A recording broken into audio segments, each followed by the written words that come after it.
fifaliana indray ny ionana amintsika rehetra amin'ny alalan'izao fandarana izao amin'ity androany ity.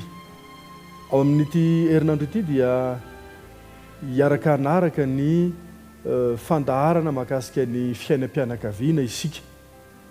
Omaly dia mianatra isika mahakasika ny ankohonana ho any an-danitra.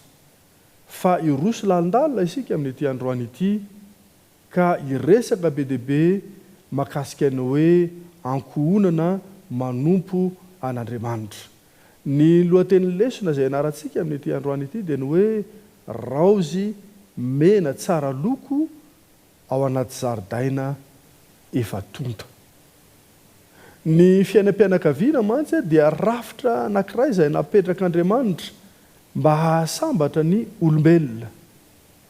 Tsy izany anefa ny zavatra misy eo amin'ny fiainantsika andavanandro, fa ny fiainam-pianakaviana dia toy ny zaridaina anankiray izay efa tonta na efa simba, tsisy manondraka, feno ahi-dratsy ary tsy mampite-hiditra intsony.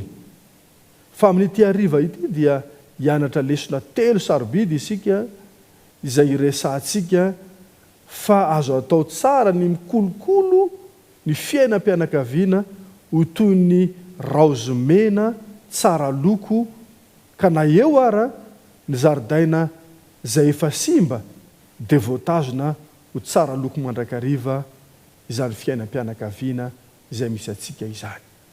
Tantara sy lesona 3 no ianarantsika amin'ity hariva ity. Anankiray voalohany dia ny tantaran'ny Néhémie. Néhémie izay niasa tao Sosana tamin'izany fotoana izany, tamin'ny andron'ny mpanjaka anankiray Artaxerxes voalohany. Fa naheno izy fa mijaly ireo mpiara-monina taminy tany Jerosalema, satria potika tanteraka ny tanànan'i Jerosalema, rava ny manda, simba ny toe-tsaina sy ny toe-po ny mponina tany Jerosalema.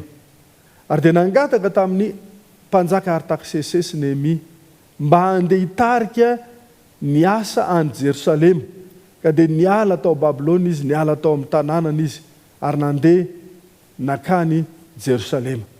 Rehefa tonga tany Jerosalema izy dia niantso an'ireo fianakaviana sisa tavela jiosy mba hiara-hiasa aminy, amerina indray amin'ny laoniny ny tanànany Jerosalema ary anagana indray ny efa rava. Ny lesona voalohany izay tsoahantsika amin'ity hariva ity dia ny hoe mila manangana indray ny efa rava isika mba hahatonga ny fiainam-pianakaviana izay iainantsika sy misy atsika ho toy ny raozy mena tsara loko ary afaka hanompo an'Andriamanitra. Ny tantara faharoa dia ny tantaran'ny Joshua sy ny fianakaviany izay voasoratra ao amin'ny Joshua 4:20 ary ny 5:12 ka hatramin'ny 4:20. Amin'ny tapany farany dia nandray fanapahan-kevitra Joshua sy ny fianakaviany. Raha nanao izy hoe raha izao sy ny ankohonako kosa ozy izy dia hanompo an'i Jehova izahay. Nanome ohatra Joshua tamin'ny alalan'ny fanomezany ohatra ho an'ny Israely no niantsony an'i Israely mba hiverina eo amin'Andriamanitra. Lesona faharoa izay ho resantsika amin'ity hariva ity dia ny hoe zava-dehibe loatra ny fanomezana ohatra. Na dia ny fianakavianao rery aza no afaka mijoro dia aoka hijoro mandrakariva. Na dia ny fianakavianao rery ara sisa no tsy manompo sampy dia aoka hijoro ho amin'ny fanarahana an'Andriamanitra mandrakariva. Ny tantara fahatelo dia ny tantaran'ny fianakaviany kapteny Cornelio izay hitantsika ao amin'ny bokin'ny Asan'Apôstôly 10 ary ny 1 sy ny 2. Tantaraina ny tantaran'ity fianakaviana ity izay kapteny no lohan'ny fianakaviana, izay olona maro atao, be andraikitra satria kapiteny Cornelio dia tsy vitany hoe manofana ny miaramila fa mitandro ny filaminana. Kanefa lazai ny Baiboly mazava tsara ao amin'ny asan'ny apôstôly toko 10 fa anisan'ny mpivavaka tsara ary nanompo an'Andriamanitra, natahotra an'Andriamanitra ary nanao fiantrana be izany fianakaviana izany. Ny fitantaran'ny Baiboly azy dia ozy izy hoe mba amin'ny ankohonany rehetra ozy izy.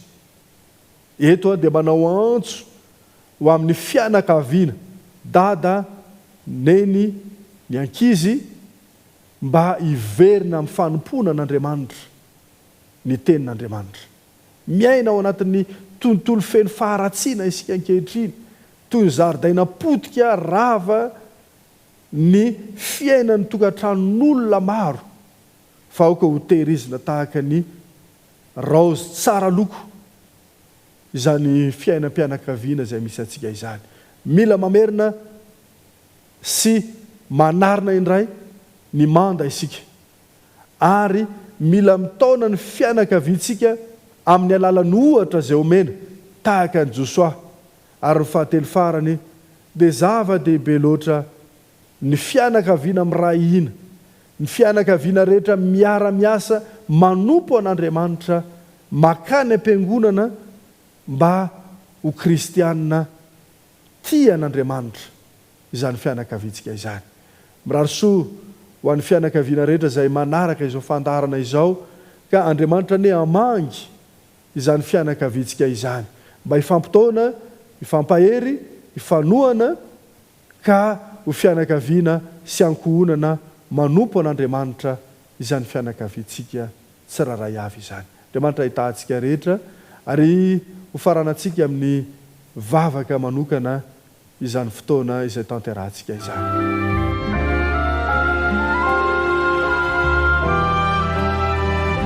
Jehova rainay masina tsara indrindra ny an-danitro, misaotra noho ny lesona sarobidy izay nomenao anay tamin'ity androany ity. Miaina ao anatin'ny fahasarotana marina ny fianakaviana maro ankehitriny, tahaka ny zaridaina tonta, tsisy manondraka, feno ahi-dratsy. Kanefa ny anaranay tamin'ity androany ity fa misy fianakaviana izay mifidy hanompo anao, mamerina sy manarina indray ny manda efa rava, ary fianakaviana tia miray hina manompo anao tahaka ny rozy mena ao anatin'izany zaridaina feno faharatsiana izany.